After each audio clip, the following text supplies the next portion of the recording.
At 9:30 on a quiet Wednesday morning, Los Angeles police received a 911 call that instantly turned a peaceful Tarzana neighborhood into the center of a Hollywood tragedy. The caller allegedly said something so strange that the case immediately felt bigger than an ordinary crime report. Within minutes, police were at the home. An 81-year-old actor was fighting for his life, and the man later arrested was not a stranger from the street, but someone connected to the household. That actor was James Handy, a veteran performer with nearly 150 screen credits, a familiar face from Top Gun, Maverick, Jumanji, NYPD Blue, and decades of American television. So what happened that morning? Why did the 911 call disturb so many people? And why are fans now saying they recognized James Handy's face long before they ever knew his name? On June 3rd, 2026, emergency responders were sent to the 19,200 block of Irwin Street in Tarzana, a residential area in the San Fernando Valley. According to authorities, James Handy was found unconscious outside the home and was taken to a local hospital where he was later pronounced dead. Police soon identified the suspect as 44-year-old Michael Gledhill, the son of Wendy Gledhill, who was described in reports as Handy's girlfriend. That connection immediately raised questions among viewers because this was not a random encounter, and it was not the kind of story people expected to see. Attached to a character actor many had quietly watched for decades. Reports say Michael Gledhill lived at the Tarzana address with his mother, while James Handy maintained his own residence, but frequently spent time at the home. As officers responded to the area, Gledhill allegedly flagged them down and told them he was the person they were looking for. The 911 call became one of the most chilling details in the case because the caller reportedly said, "I am the Son of Man. I just killed the man of sin."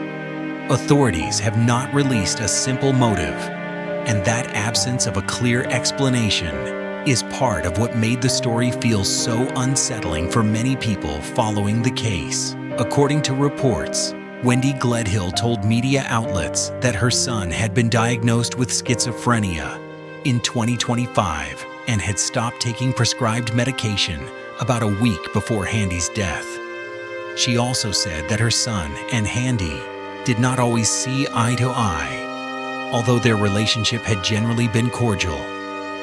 Those details do not erase the loss at the center of the story, but they help explain why the legal process quickly moved into questions of mental health, competency, and whether the suspect could understand the proceedings against him.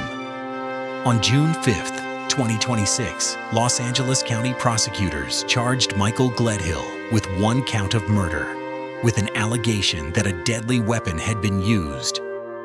Bail was set at $2 million, a detail that immediately angered many viewers online because they could not understand how bail was even being discussed in a case with such a direct 911 call and such a devastating outcome.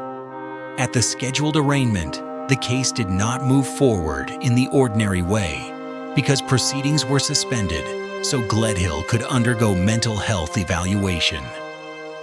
If he is later found competent to stand trial and is convicted, reports say he could face a sentence of 26 years to life in state prison. What makes this case especially painful is that behind every update from the courtroom, there is still the loss of a man many viewers had been watching for decades without always knowing his name.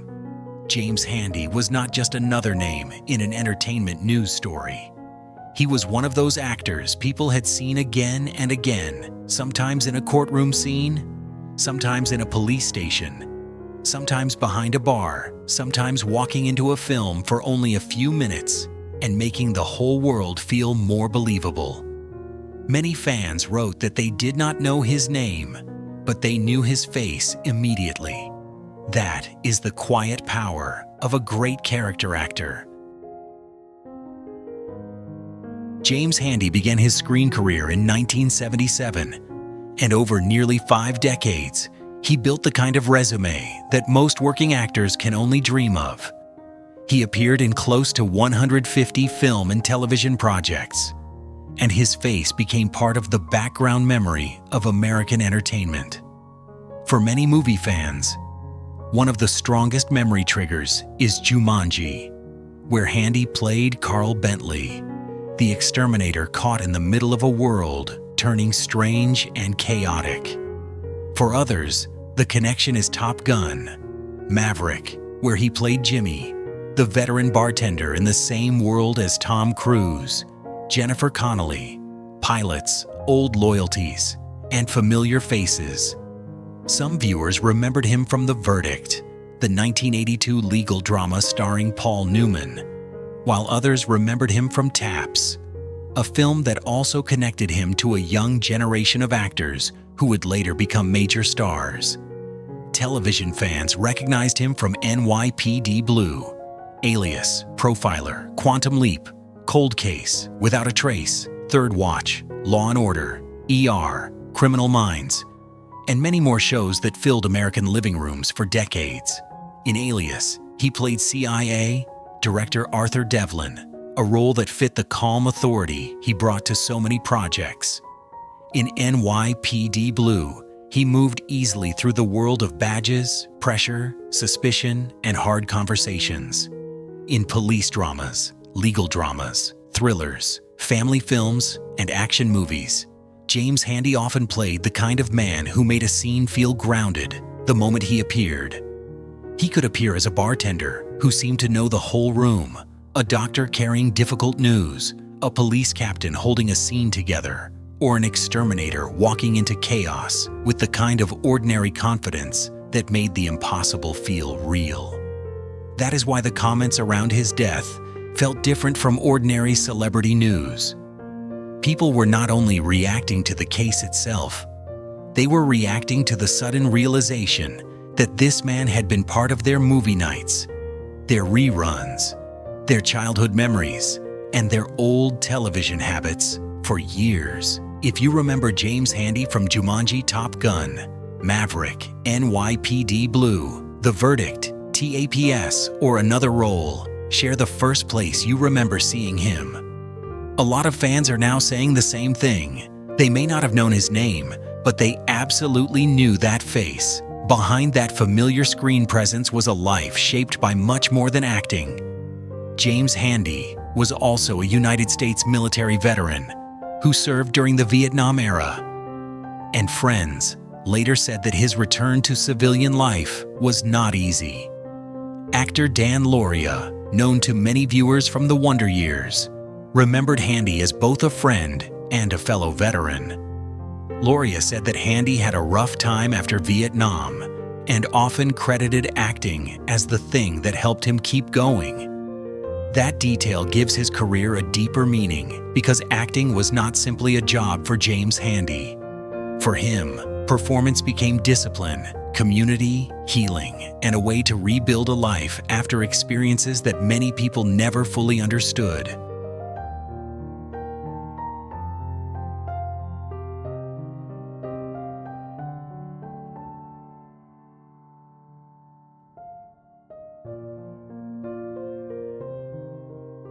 It became a place where men who had carried the weight of war could stand together, speak again, and turn private pain into something human. That background makes his final chapter even more painful for friends and fans. Here was a man who had survived war, rebuilt himself through art, worked steadily for nearly 50 years, and gave truth to scenes that millions of people watched without always knowing his name. Friends and colleagues described him as humble, talented, gracious, funny, and deeply kind. One friend remembered that Handy loved singing old doo-wop songs when they went out, which is the kind of small personal detail that makes a man feel real beyond the court updates.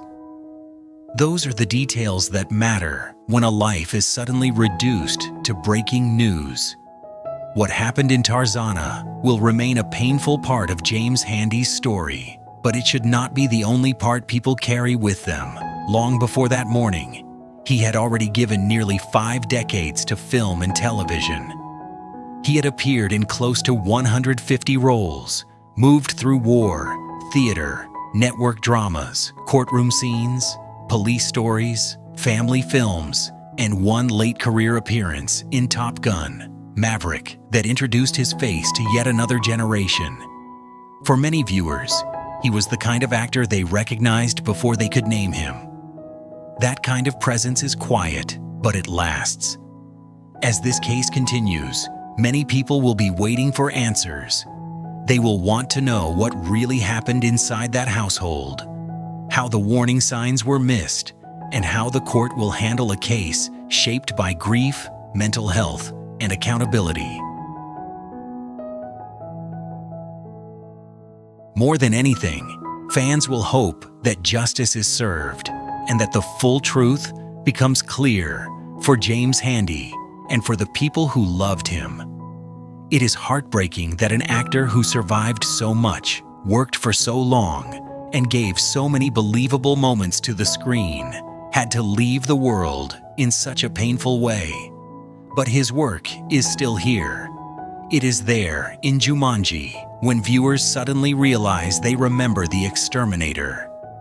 It is there in Top Gun: Maverick, where he appears as Jimmy, the veteran bartender.